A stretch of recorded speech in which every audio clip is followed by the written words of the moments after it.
ये दीक्षा का प्रसंग होता है। आखिर दीक्षा क्यों ली जाती है, विचार करें।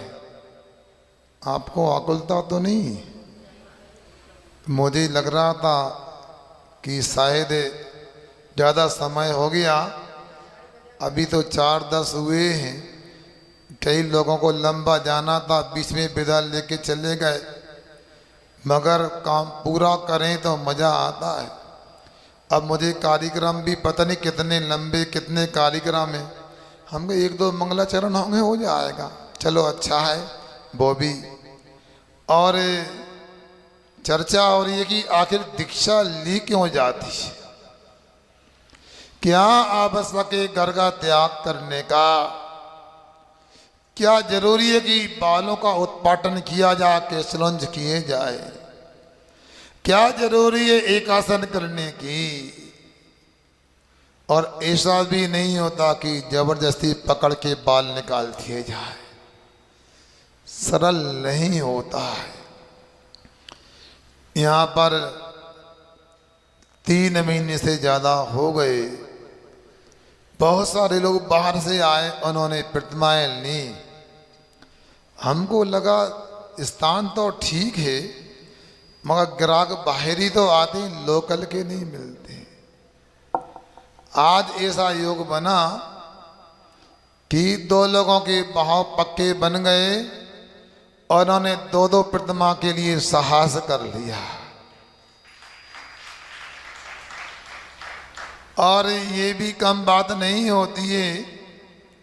किसी की जीवन की कोई आदत हो जाए तंबाकू आदि की, वो छूटना कठिन होता है।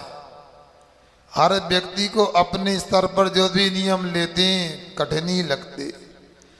उन्होंने भी मन बनाया। हमने कल कहा था हमें संतोष हो जाएगा यदि तंबाकू हमें दे दोगे। कल हमने कहा हमारा दीक्षा दिवस है, उपहार चाहिए, गिफ्ट वगैरह कुछ। तो वो समझ गए कि ठीक है महाराज, करते हैं कोशिश। तो उनका मन बना कि अब बार कहती तो आज गिफ्ट दे दी जाए। तो उन्होंने हमें तंबाकू गिफ्ट में दिए आज। और असंभव नहीं, पहले भी शबरार्थियों ने, कैलाशी आदि ने त्याग किया, मगर दृढ़ता से होगा तो बहुत अच्छी चीज है त्याग करना। सिलवानी चातुर्मास था 2015 में। एक व्यक्ति, ज़्यादा उम्र नहीं थी, 46-47 साल की उम्र थी। तंबाकू खाने के कारण गले का कैंसर हो गया उनको, और असमय में ही जीवन समाप्त हो गया। इसलिए आज दीक्षा का प्रसंग है। कोई जरूरी नहीं कि सबको मुनि बनना है, आर्यिका बनना है। कोई छोटा सा भी नियम लिया जा सकता है। बच्चों को बताया करते हैं, घुटने के बल चलते चलते पैर खड़े हो जाते हैं। छोटे छोटे नियम एक दिन बहुत बड़े हो जाते हैं, बहुत बड़े हो जाते। बंधुओं, दीक्षा क्यों ली जाती है? ये नियम संकल्प लेने की आवश्यकता क्या है, इसका विचार करना है। आचार्य कुंदकुंद स्वामी जी ने प्रशंसार ग्रंथ में चारित्र चूलिका ग्रंथ के अधिकार के मंगलाचरण में लिखा है, एवं पण में सिद्धि जिर्मण बसे पुणो पुणो समणो पटिवत यदि सामण्यम यदि इच्छति दुख परिमोखम। क्या कहा गया है? यह बताया गया है कि अभी मैंने सम्यक ज्ञान और सम्यक दर्शन अधिकार का व्याख्यान किया है। अब मैं सिद्धों को, ऋषभ देव को और मुनि महाराज को पुणो पुणो सामने बार बार मुनि को नमस्कार करके आगे की बात कहता हूं। ध्यान से सुनना। सिद्ध परमेष्ठी बड़े होते हैं कि अरिहंत परमेष्ठी? जल्दी बोलो। चलो सिद्ध परमेष्ठी बड़े होते, अब सिद्ध अरंद बड़े होते कि साधु परमेष्ठी? क्या अरंद सिद्ध बड़े होते हैं? अच्छा बता, आचार्य और साधु में बड़ा कौन होता है? बोलते जाओ, कितने सरल प्रश्न पूछ रहा हूं आपसे। आचार्य परमेष्ठी और साधु परमेष्ठी बड़ा कौन होता है? पक्का?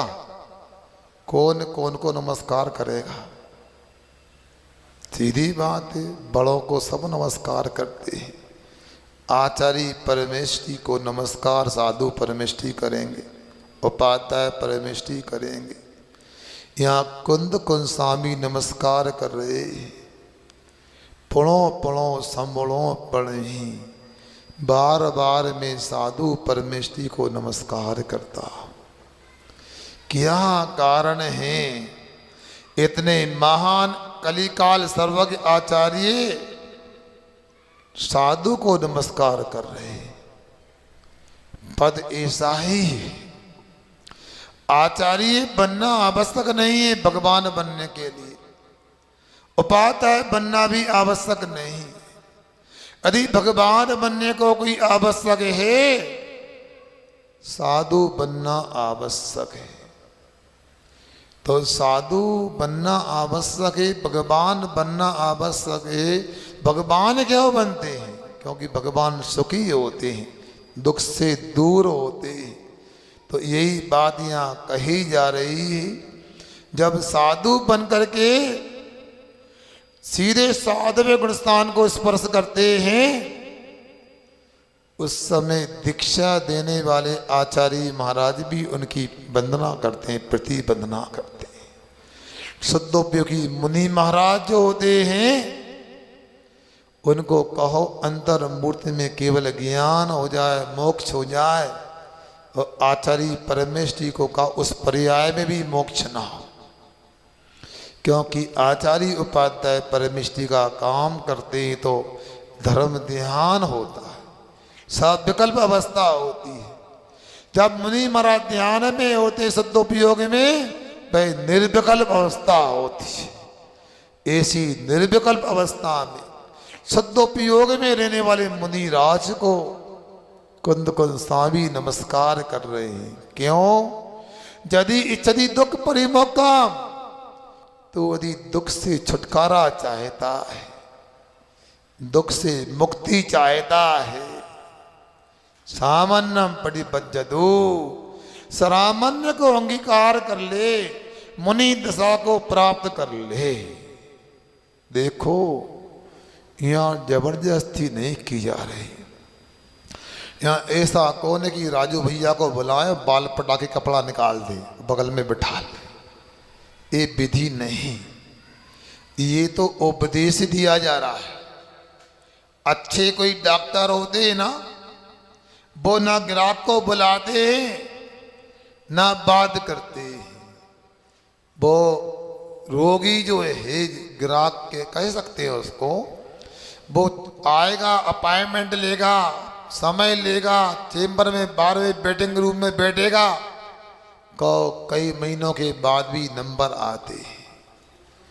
और जैसा उसका नियम कानून होगा, जो फीस होगी, शुल्क होगी, और जो बताएगा करना होगा, हम ये तो नहीं कर सकते हैं। मत करो, यदि स्वस्थ होना है तो करना पड़ेगा। क्या सुना? कोई से कहें आप भी 2 प्रतिमा ले लो, हम नहीं कर सकते, हमारी बस की बात नहीं। रात के पानी का त्याग कर दो। हाँ, सुनो, रवि सेन स्वामी ने लिखा है 12 घंटे का यदि आजीवन रात के जल का भी त्याग करते हैं तो 1 वर्ष में 6 महीने के उपवास का फल मिलता है।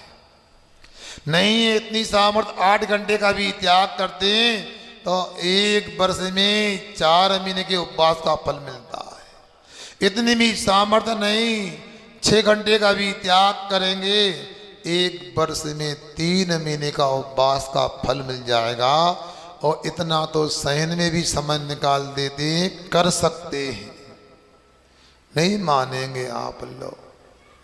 6 घंटे का भी त्याग करने को तैयार नहीं होंगे। मगर यदि कोई डॉक्टर कहेगा कि कल आपका ऑपरेशन है तो आपको 24 घंटे पहले भूखा रहना होगा। बोलते नहीं बोलते? क्यों भैया घंटी? अब इतना भूखा कैसे रह गए आप? महाराज ने कहा तो आप 6 घंटे को तैयार नहीं, इसलिए क्योंकि हम स्वस्थ होना, सुखी होना है। तो यहाँ भी कुंद गोस्वामी कह रहे हैं, यदि तुम दुख से छुटकारा चाहते हो, आप यदि कष्ट नहीं चाहते हो, मुनि दशा को अंगीकार कर लो तो बात बन जाएगी। ये बार बार मौका नहीं मिलने वाला है। सिद्धांत ग्रंथों को पढ़ा तो समझ में आता है कि त्रस पर्याय का अंतरकाल कितना होता है। तो वहाँ कहाँ 2000 सागर उत्कृष्ट अंतरकाल होता है। मतलब तरस पर्याय में यदि कोई रहेगा तो 2000 सागर रहेगा, पुनः स्थावर में पहुंच जाएगा।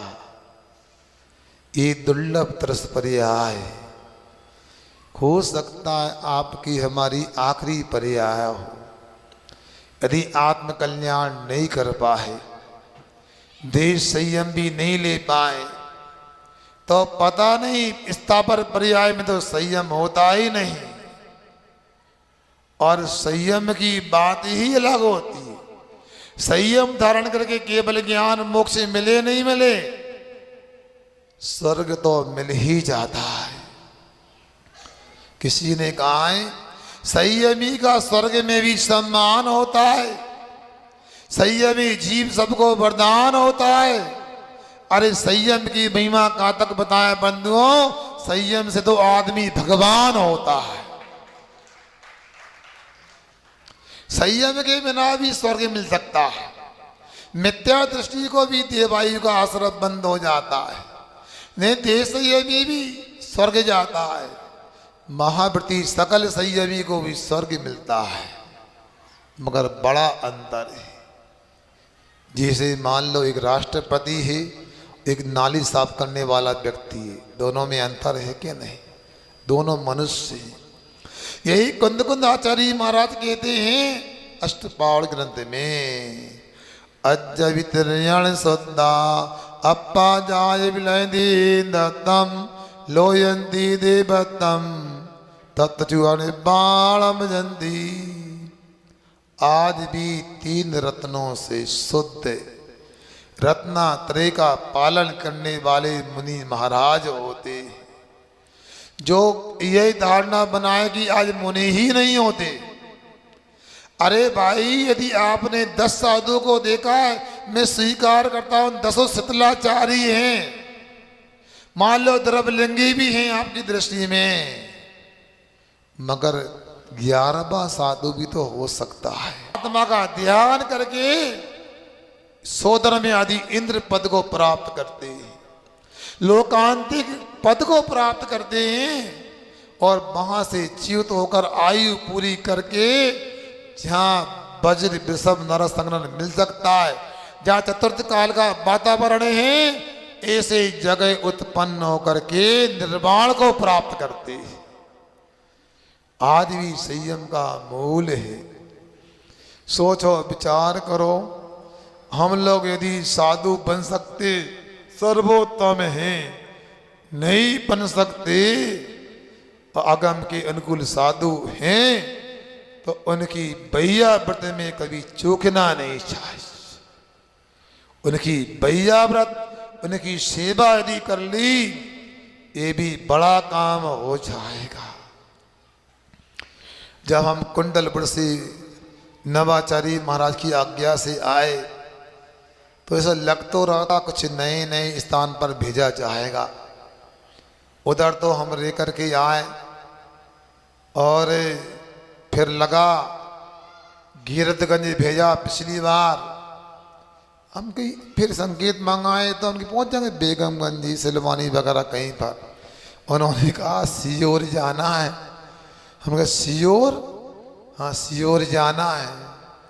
तो आए बिहार करते करते 10-15 दिन हमारे भोपाल में भी निकले और उसको देख करके लगा कि श्योर भेजा कि यहाँ कम प्रवास होता है। एक व्यक्ति जाओ, सब बच्चों को प्रेम से ले आओ, अच्छे पाठशाला के बच्चे, हल्ला नहीं करना, प्रेम से लेके आओ। अरे ऐसे नहीं, समझ भैया वहीं पर जाओ, जाना ऐसा नहीं। एक व्यक्ति जाओ, रोहित लेके आओ बच्चों को, सबको सम्मान से लेके आओ। पाठशाला के बच्चों का सम्मान में कमी नहीं होना चाहिए, धीरे से लेके आओ। हाँ चलो, कभी कभी हम हल्ला करते तो शांत कर दो, शांत करने वाला हल्ला करने लगता है।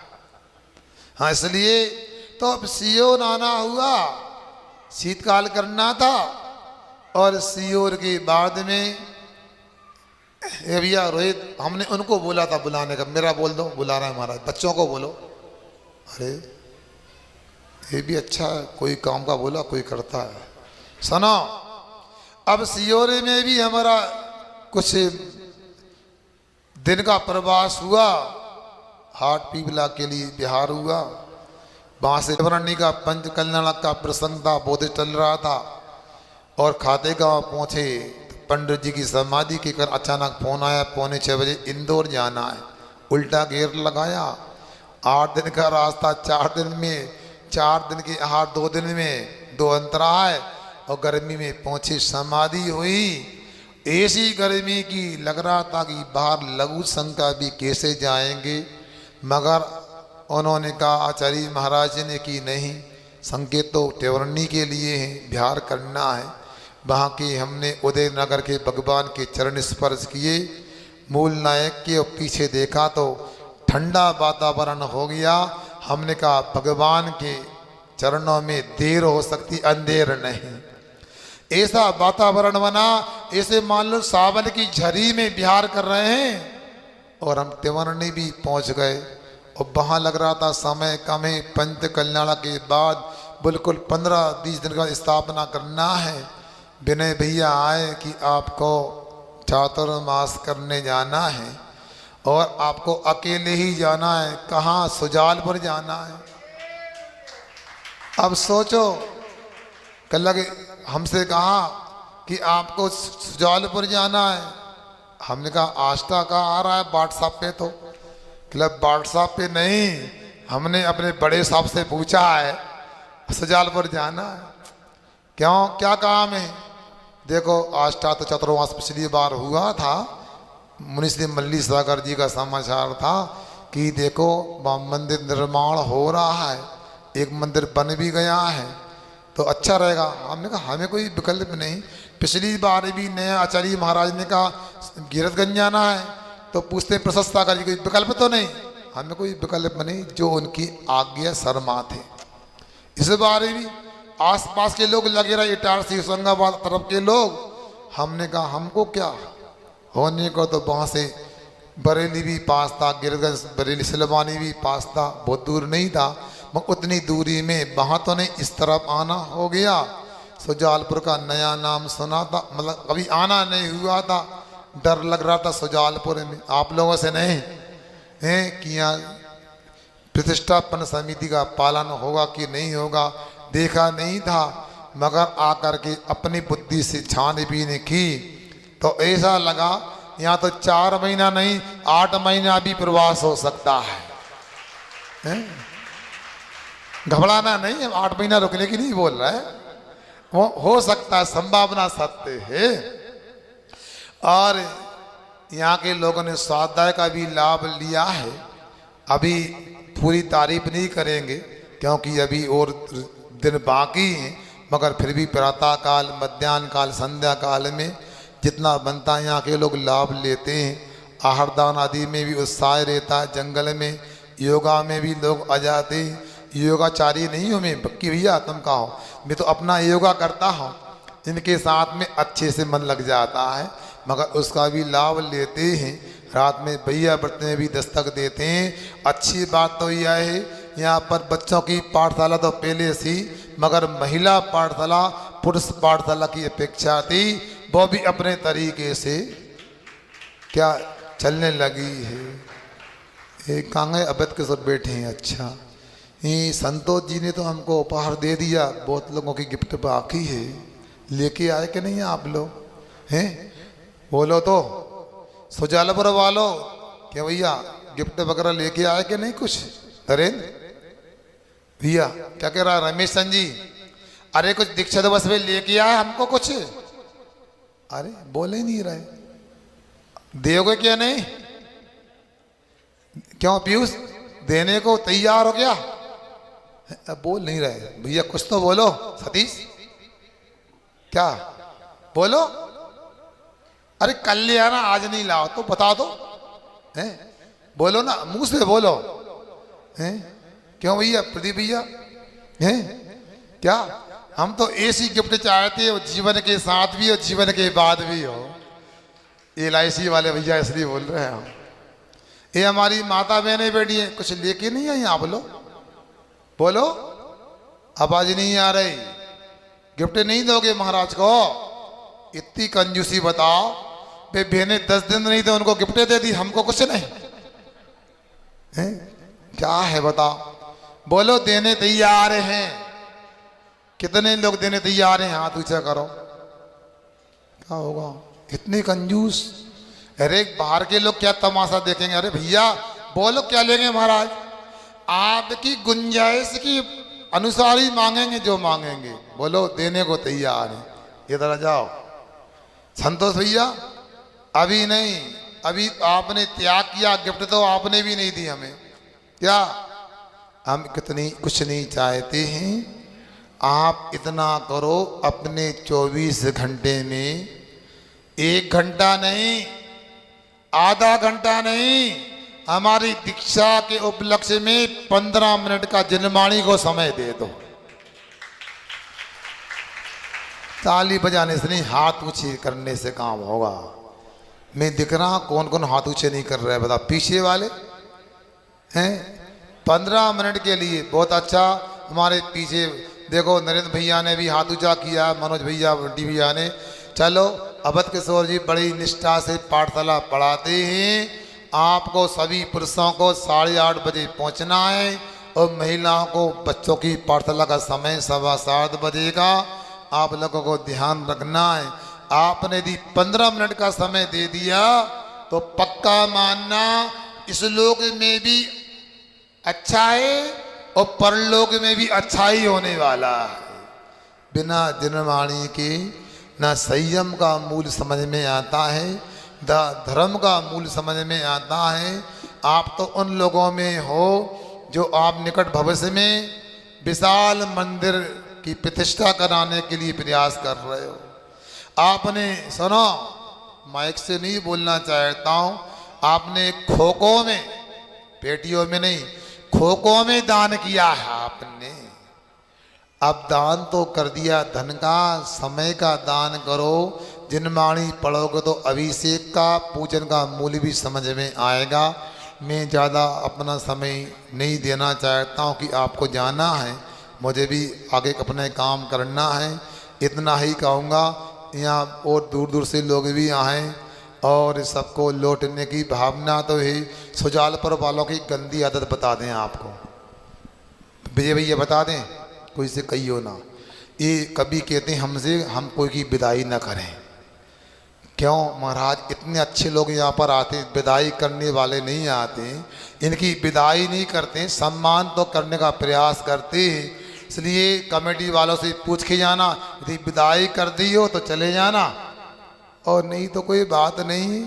इसलिए यह मंदिर निर्माण हो रहा है, दोबारा पंच कल्याणक में आना होगा, इसलिए अभी रहो, बाद में चलना।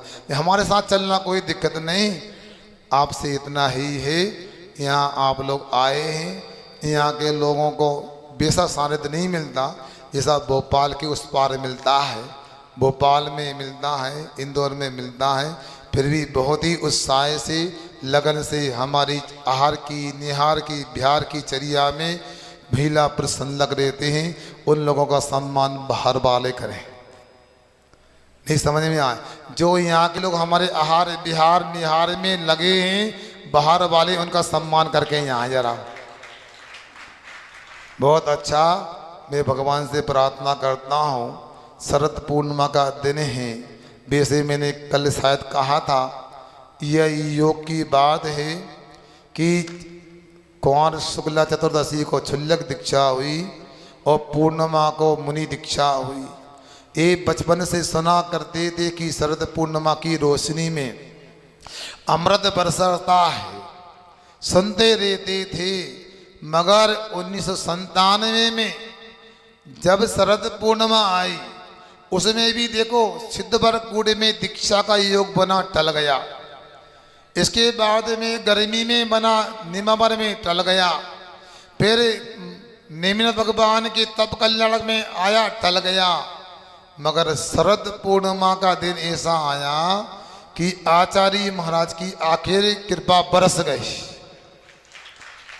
और ऐसी बरसी कि पता नहीं कितनी गाड़ी हमारे आगे थी। अब ओवरटेक का हो या क्या, हम आगे से आगे पहुंच गए, बगल से निकल के बताओ। और आचार्य महाराज ने शरद पूर्णिमा का वह प्रसंग ताजा कर दिया कि अमृत बरसता है, उसका स्वाद आपने लिया ना लिया हो, मगर गुरु महाराज हमको दीक्षा दे करके सही में अमृत का पान करा दिया। ऐसा अमृत का पान सबके जीवन में हो। जितने लोग दूर से आए, यहाँ पर आए हैं, सब लोग अच्छे से अपनी शक्ति अनुसार जितना भी संयम का पालन कर सकते हैं, आप संयम का पालन करें। एक बात और याद आ रही है, कुछ कहते हैं आपके बीच के लोग, अरे सम्यक दर्शन की साधना करो, तत्व ज्ञान करो, बाद में संयम की बात होगी। ऐसा एकांत नहीं है। सिद्धांत ग्रंथों को पढ़ो, गोमठ सार को, धबला आदि को, पता लगेगा। मिथ्यात्व गुणस्थान में भी संयम लेते हैं। संयम का मतलब महाव्रतों को लेते हैं, और ऐसी विशुद्धि बढ़ती है, पहले गुणस्थान से भी 7वें गुणस्थान को छू लेते, प्राप्त कर लेते हैं। इसलिए जैसी सामर्थ्य होती है उसको अपने को व्यक्त करके आत्म कल्याण में खर्च करना चाहिए। गुरु महाराज की असीम कृपा रही, इसलिए उनसे हम प्रार्थना करते हैं हमारे जीवन में आपकी तरह साधना बनी रहे, हम भी आपकी तरह लक्ष्य को प्राप्त करें। आचार्य गुरु विद्यासागर जी महाराज की। तरण विद्यासागर गुरु तारो मुझे ऋषि, करुणा करो खर से दो आसी। यही प्रार्थना आपसे अनुनय से कर जोर, पल पल पक्ष फल फल चले मोक्ष मेल की ओर। अहिंसा परमो धर्म की। शाम की आचार्य भक्ति संतन मास में होगी है।